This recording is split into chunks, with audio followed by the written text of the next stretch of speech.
Yayasan sendiri berdiri dari tahun 1983, didirikan juga oleh seorang tunanetra, yaitu Bapak almarhum Halim Soleh. Dan beliau itu seorang mu'alaf dan luar biasa. Beliau kemudian menafkahkan hartanya di jalan Allah melalui kami, Yayasan Nahdlatul Mauqufin ini, yaitu dengan memberikan bidang tanah ini dan membangunkan gedung yang sekarang kita berada di sini, Mas Wid.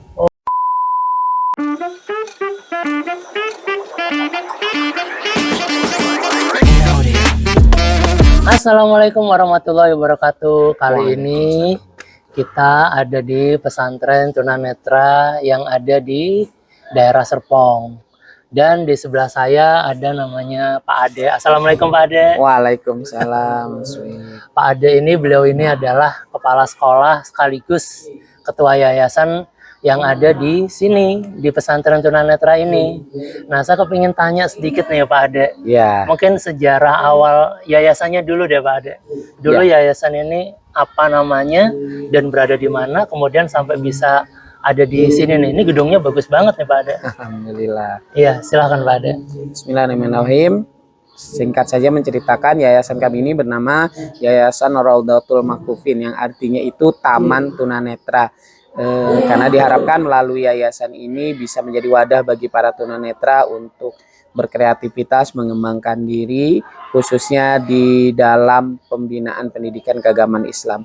Dan yayasan kami sendiri bergerak di bidang pendidikan dan pembinaan keislaman bagi tunanetra. Yayasan sendiri berdiri dari tahun 1983, didirikan juga oleh seorang tunanetra, yaitu Bapak almarhum Halim Soleh. Beliau awalnya adalah seorang tunanetra yang kemudian menjadi guru agama, dan atas keprihatinannya pada saat itu karena belum adanya perhatian atau pembinaan pendidikan bagi para tunanetra muslim untuk agamanya, untuk keislamannya, maka beliau mendirikan yayasan ini. Perjalanan yayasan ini cukup panjang, bermula berdirinya itu sebetulnya berawalnya di Jakarta, Mas Wid, di daerah Pulau Gadung. Oh, Pulau Gadung. Iya, awalnya. Lalu dengan sejarah panjang perjalanan, beberapa kali berpindah tempat, pindah ke daerah Ciputat, lalu akhirnya di tahun 2010 pindah ke daerah Serpong. Nah, mulai dari situlah kami mulai mendirikan pesantren dan mendirikan sekolah. Nah, pada saat itu gedung yang kami gunakan di daerah Serpong itu ada gedung yang lama, itu di daerah mana Pak? Di daerah namanya Buaran, Mas. Oh, di daerah Buaran, Serpong. Nah, waktu itu santri kami alhamdulillah makin hari makin banyak, kegiatan makin banyak. Gedung tersebut tidak memadai lagi untuk dilaksanakannya kegiatan karena waktu itu para santri belajarnya jadi ramai-ramai, tidak terkondisikan. Nah, alhamdulillah pada tahun 2020, Mas, alhamdulillah ada seorang hamba Allah, donatur, yang beliau itu alhamdulillah diberikan oleh Allah anugerah kelebihan harta, dan beliau itu seorang mu'alaf dan luar biasa. Beliau kemudian menafkahkan hartanya di jalan Allah melalui kami, Yayasan Nahdlatul Mauqufin ini, yaitu dengan memberikan bidang tanah ini dan membangunkan gedung yang sekarang kita berada di sini, Mas Wid. Itu murni dari donatur, harta beliau sendiri, karena kami yayasan sendiri pasti tidak punya kemampuan untuk membangun gedung alhamdulillah semegah ini. Alhamdulillah dari tahun pembangunan selesai di tahun 2021, dan alhamdulillah kami mulai menggunakan gedung ini sebagai kegiatan pesantren dan sekolah di tahun 2022 sampai sekarang. Masya Allah. Boleh tahu nggak Pak Ade, ini luasnya berapa sih Pak Ade kira-kira? Kalau tanah ini sekitar, kalau tidak saya salah, itu untuk tanahnya itu sekitar 700 sampai 800-an, Mas, sekitar 800 meter persegi. Dan alhamdulillah gedungnya ini 2 lantai, mungkin kalau bangunannya sekitar 600-an ya, Mas Wid ya. 600-700-an tepatnya sudah tidak tahu ya dia.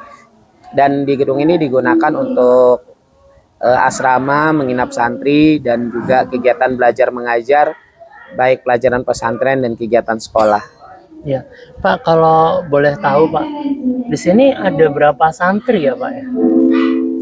Sampai saat ini sudah ada, untuk di tahun ajaran ini kami menangani 26 santri yang ada di tempat ini. Mereka berasal dari berbagai daerah di Indonesia, Mas Wid. Ada yang jauh itu, ada yang dari Riau, dari Lampung, dari Tegal, dari Brebes, dari Demak, dan banyak daerah lain, Mas Wid. Iya. Nah, kira-kira Pak, di sini ada kamar-kamar juga ya untuk santri ya Pak ya? Iya, ada. Di atas ya Pak ya? Iya. Untuk kamar kita ada 2, untuk putra dan putri ya biasa, Mas. Mungkin kamarnya seperti apa ya?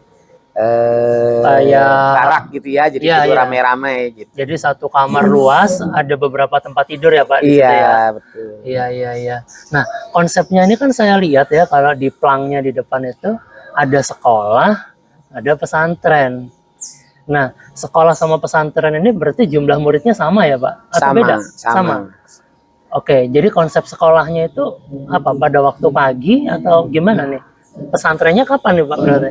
Ya, kalau untuk sekolah itu memang akan menangani bidang-bidang sainsnya seperti pelajaran matematika, pelajaran bahasa atau kurikulum yang sudah ditetapkan oleh Kementerian Pendidikan gitu ya. Dan kegiatan mereka itu dari pagi sampai zuhur sekitar jam 2. Nah, untuk kegiatan pesantren itu difokuskan untuk kegiatan pembinaan keagamaannya.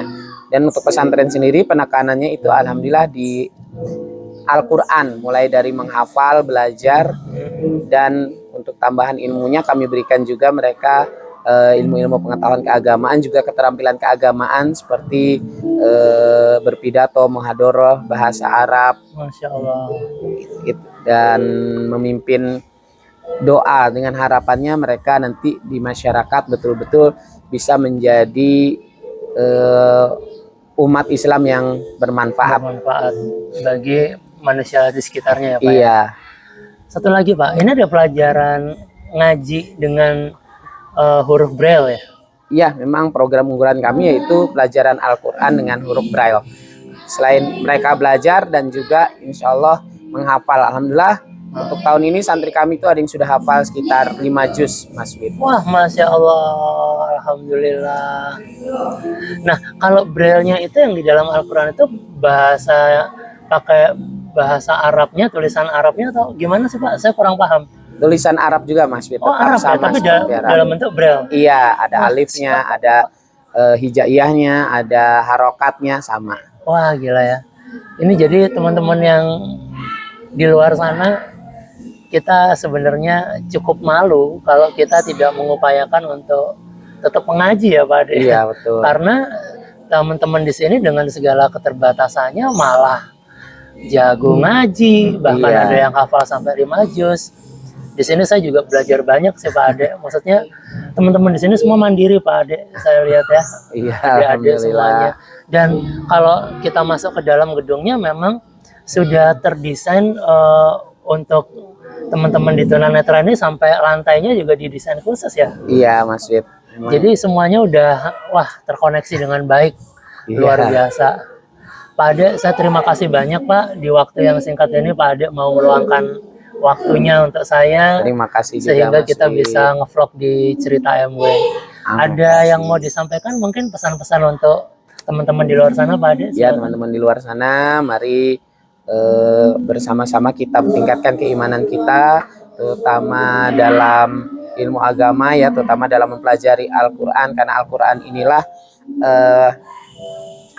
inilah yang akan menjadi cahaya bagi dunia di akhirat, bagi semua manusia. Makanya tagline kami di depan itu, tiada mata tak hilang cahaya. Harapannya dengan belajar Al-Quran, dengan adanya sinar dari Allah SWT, walaupun tiada mata, mereka tunanetra akan bisa sukses di dunia dan akhirat. Amin, amin ya rabbal alamin. Terima kasih Pak Ade. Terima kasih Mas Wid. Ya, mari kita sudahi vlog hari ini karena di depan lagi ada persiapan untuk 17 Agustusan yang akan datang. Iya.